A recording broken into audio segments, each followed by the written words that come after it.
Luke chapter 14 verse 1. Urambe uchiverenga. Verenga. One Sabbath, when he went to dine at the house of a ruler of the Pharisees, they were watching him carefully, and behold, there was a man before him who had dropsy. And Jesus responded to the lawyers and Pharisees, saying, Is it lawful to heal on the Sabbath or not? But they remained silent. Then he took him and healed him and sent him away. And he said to them, Which of you, having a son or an ox that has fallen into a well on a Sabbath day, will not immediately pull him out? And they could not reply to these things.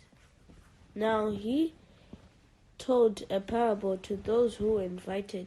When he noticed how they chose the places of honor, saying to them, When you are invited by someone to a wedding feast, do not sit down in a place of honor, lest someone more distinguished than you be invited by him.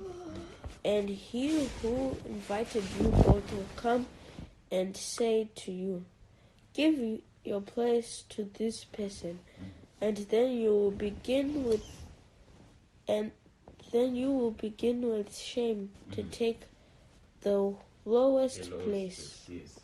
But when you are invited, go and sit in the lowest place, so that when your host comes, he may say to you, Friend, move up higher. Then you will be honored in the presence of all who will sit at table with you. For everyone who exalts himself will be humbled, and he who humbles himself will be exalted. He said also to the man who had invited him, Yes. When you have a dinner or a banquet, Yes. do not invite your friends or your brothers or your relatives or your rich neighbors, lest they also invite you in return and you be repaid. But when you give a feast, invite the poor, the crippled, the lame, the blind, and you will be blessed. Amen. Because they cannot repay you. Amen. For you will be repaid at the resurrection. In the resurrection. Resurrection Yes. of the just. Yes. Amen. Amen. So Jesus is talking here. Jesu ari kutaura pavanga vakokwa kumutambo, vanga vakokwa kudhina, vanga vangonzirawo neumwe wevanhu. Jesu ndinokukokai, uyai muzodya kumba kwangu. Jesu ndokubva vainda. Vasvikapo ndokubva vaona vanhu vachizvipa zvigaro zvekumberi. Ivo Jesu ndokubva vatarisisa zvavo. Panzi pakanga paine munhu akanga achitorwara, mukomana anga aripo anga achirwara. Ndokubva Jesu vabvunza vakati, zvakafanira here kuti munhu aporeswe nemusi weSabata? Nokuti vanga vasingatenderwi kuporesa nemusi, vanga vasingatenderwi kushanda nemusi weSabata. Ndobva vanhu varamba vakanyarara. Jesu aona kuti vanhu vakaramba vakanyarara, amuporesa zvake munhu uya. Ndokubva azovabvunza kuti ako kana kuri kuti mwana wako awira mugomba musi weSabata, unomusiya here kuti uzomutora mangwana, kana kuti mombe yako kana kuti dhongi rako? Ndokubva kwanzi Jesu vazoona vanhu vachipinda vachizvipa zvigaro zvokumberi. Ndokubva vati kana makoko agarai kuzvigaro zvokumasure, nokuti ukazogara chigaro chekumberi pakazouya mukuru anodarika iwe uzonzi imi dai masimuka maenda kumasure uko, zvinozosvodesa. Asi ukagara chigaro chokumashure, ukatora siti rokumashure, wozonzi imimi uye mugare kumberi, hamukagari kumashure, inenge iri honor iyoyo. You have humbled yourself. Ndopaazoti he who exalts himself, anozvikudza achadzisirwa, ani anozvideredza achakwiridzirwa. Saka Jesu anga achidzidzisa kuti kana wasvika ipapo usazvikudza uchisvika uchiti inini ndinogara kumberi. Kuda chigaro ichocho chine munhu akatochichengeterwa achanzi achafana kuchigara.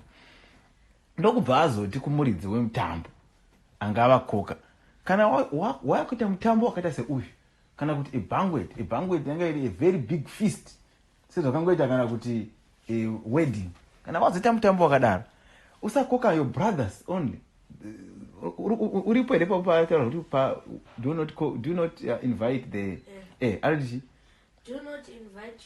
don't invite your friends or your brothers or your rich relatives, yes, or your rich neighbors, or your rich neighbors, or your relatives, or your rich neighbors.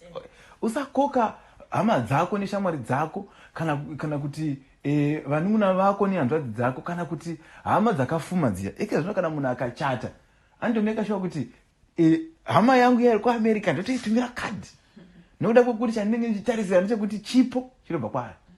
Kana ndikaita muchato ndototumira hama yangu iya yairi kuNamibia ndotomutumira kadhi. Aiwa, vamwe vose makadhi angatonzi apera, asi ivari kudiaspora haaperi, vanotoinvitwa ende maupdates vanotopinzwa mugroup, WhatsApp group rinenge richirongwa zvewedding, vanotopinzwa ivavo. Vamwe vanhu vangatosiyiwa vari around, vavakidzani nevamwe vanosiyiwa, but Jesu ari kuti usaita izvozvo. And this is exactly what is happening in our lives today. But what?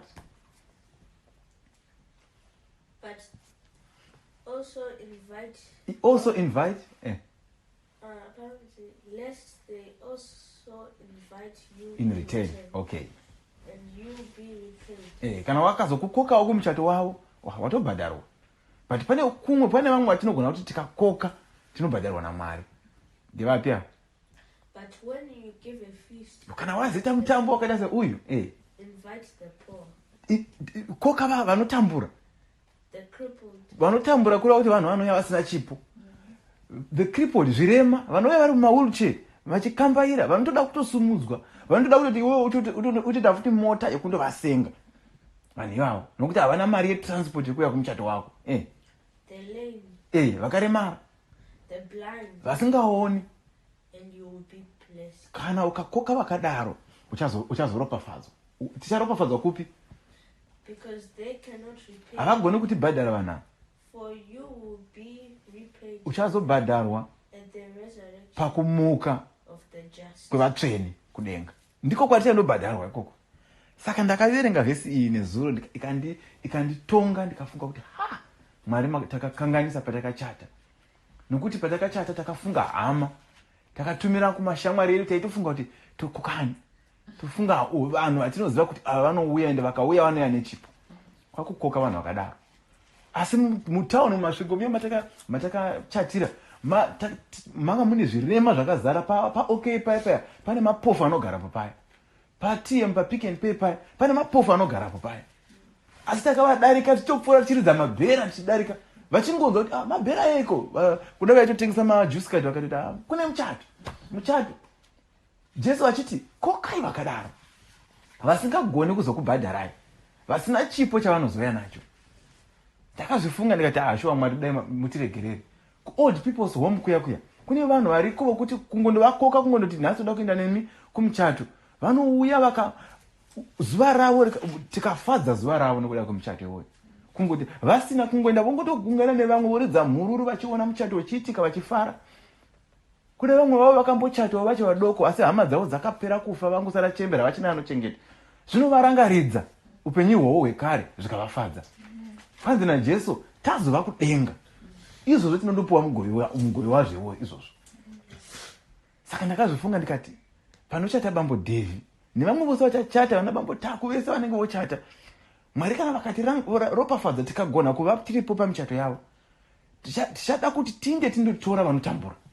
Toenda tondoudza zvirema zviya zviri pana Edgars, zviri pana Pick and Pay, zviri pana OK kuti musiwe mugovera kune muchato. Saka toda kuya kuzokutorai tine nemi kumuchato. Muchato wapera tokuzodzoka toya tokudzosai futi pano pamunopemhera kupemha kwenyu. Totora musi wacho iwe pova nesection yekuti pane mapofu akagara pano vauya kumuchato. Mapofu oridza mhururu nokuti haakatadzi kuridza mhururu nokuda kwemapofu pokuti mapofu. Pane chembere dzatorwa ku-old people's home dziri panapa. Chembere dzoridza mhururu. Pane ma-street kid atorwa ari panapa.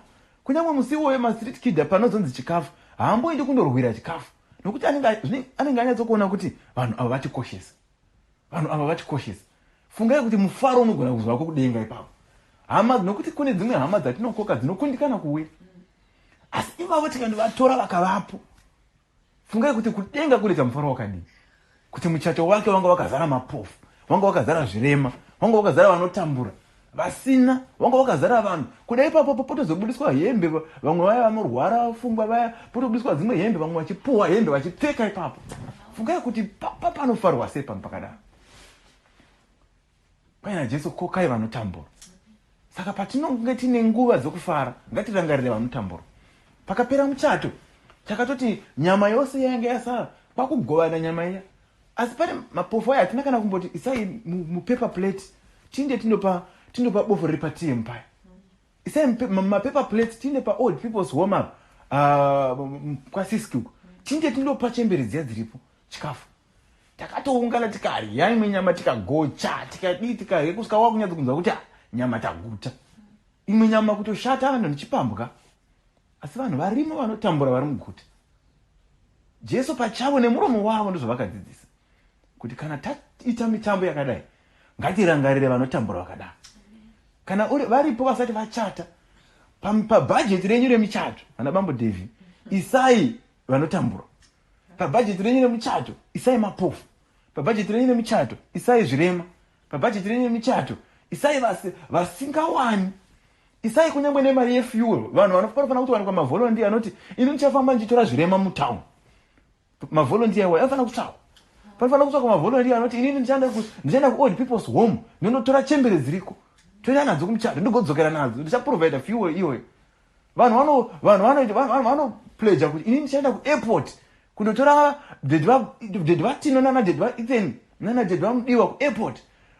Munhu pledge kundotora vanhu ku airport. Vanhu vaigona kuzvihayira chero taxi kuya kumba.